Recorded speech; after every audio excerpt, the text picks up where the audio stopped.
అందరికీ నమస్కారం. తెలంగాణ ప్రజలు అత్యంత భక్తి శ్రద్ధలతో జరుపుకునే బోనాల పండుగ గురించి తెలుసుకుందాం. అసలు ఈ బోనాల పండుగని ఎందుకు జరుపుకుంటారో అనే కథ గురించి తెలుసుకుందాం.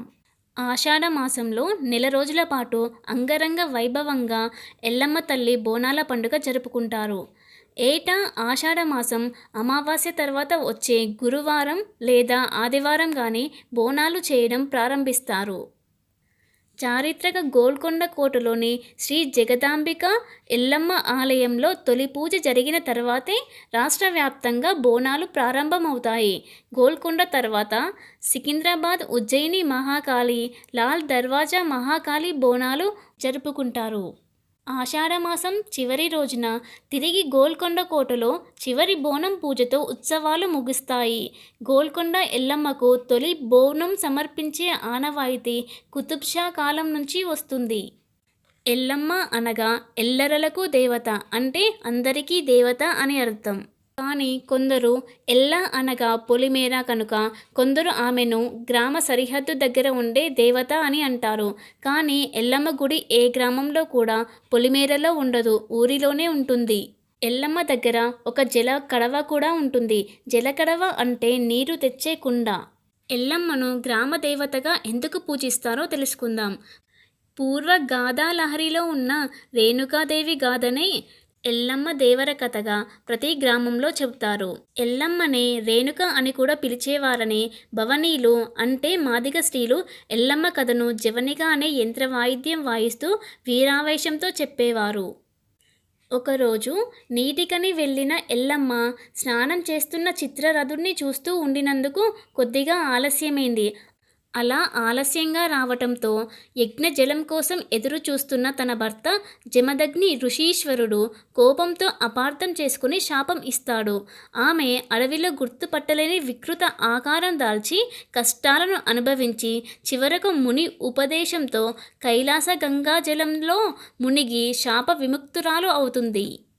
తన కూతురు జాడ తెలుపమని రేణుకాదేవి తండ్రి జమదగ్నిని నిలదీస్తున్న సమయంలో వచ్చిన శాప విముక్తురాలైన రేణుక ఎల్లమ్మను చూసి జమదగ్ని కోపంతో ఆశ్రమ ప్రవేశం లేదని చెప్పినా మళ్ళీ ఎందుకు వచ్చావని అంటున్నా అతని మాటలు వినకుండా నా భర్త పాదాల దగ్గరే నేను ఉంటాను అని పట్టుబట్టిన రేణుక ఎల్లమ్మను భస్మం చేయడానికి తీర్థజలం ప్రయోగించబోతూ ఉంటే మీ చేతుల్లో భస్మం కావడం నాకు వరమే అని నిలుచున్న ఎల్లమ్మని చూసి నీకు ఈ పవిత్ర జలాన్ని తాకే అర్హత కూడా లేదు అని కుమారులను పిలిచి భర్త ఆజ్ఞ మీరిన భార్య అయిన మీ తల్లి శిరచ్ఛేదన చేయమని కొడుకులని ఆజ్ఞాపించాడు.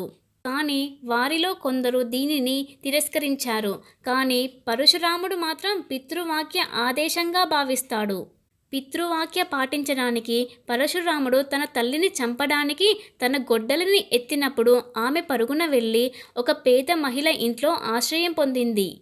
పరశురాముడు తన తల్లిని అనుసరించి శిరచ్ఛేదన చేసినప్పుడు అతను పేద మహిళ యొక్క తలని కూడా అనుకోకుండా నరికాడు. తన కుమారుని భక్తికి సంతోషించిన జమదగ్ని పరశురాముణ్ణి ఒక వరం స్వీకరించమని కోరాడు. అప్పుడు పరశురాముడు వెంటనే తన తల్లిని బతికించాలని చెప్పాడు. జమదగ్ని ఋషి వెంటనే అంగీకరించి శవం మీద చల్లడానికి ఒక కుండ నీళ్లను అతనికి ఇచ్చాడు. తన తల్లి జీవితాన్ని తిరిగి తీసుకురావడానికి ఆతురతతో ఉన్న పరశురాముడు పేద మహిళ తలని తన తల్లి శరీరానికి ఉంచాడు. ఋషి జమదగ్ని తన భార్య రేణుక యొక్క ఈ కొత్త రూపాన్ని అంగీకరించాడు. అయితే పరశురాముడు శిరచ్ఛేదన చేసినప్పుడు ఆమె తల మాదిగల వీధిలో పడినందున ఆమె గ్రామ దేవత అయిందని అంటారు. రేణుక యొక్క అసలు శిరస్సు అప్పటి నుండి ఎల్లమ్మగా పూజింపబడుతుంది. అందుకే అమ్మవారిని రేణుక ఎల్లమ్మగా గుర్తించారు. రేణుకా ఎల్లమ్మ తల్లి దేవాలయం హైదరాబాదులోని బల్కంపేటలో ఉంది. ప్రతి సంవత్సరం ఆషాఢ మాసంలో ఎల్లమ్మ కళ్యాణోత్సవం వేలాది మంది భక్తులతో రేణుకా ఎల్లమ్మ తల్లి వారి ఆశీస్సులను పొందేందుకు ప్రత్యేక పూజలు నిర్వహిస్తారు. ఈ దేవతకు బోనం సమర్పించి కళ్ళు పోస్తారు. మొక్కుకున్న వారు వెండితో కళ్ళు, పాదాలు చేయిస్తారు. ఎల్లమ్మ తల్లిని దక్షిణ భారత రాష్ట్రాలైన తెలంగాణ, ఆంధ్రప్రదేశ్, కర్ణాటక, తమిళనాడు, మహారాష్ట్ర రాష్ట్రాలలో ఆమెను విశ్వమాతగా లేదా జగదాంబికగా పిలుస్తారు.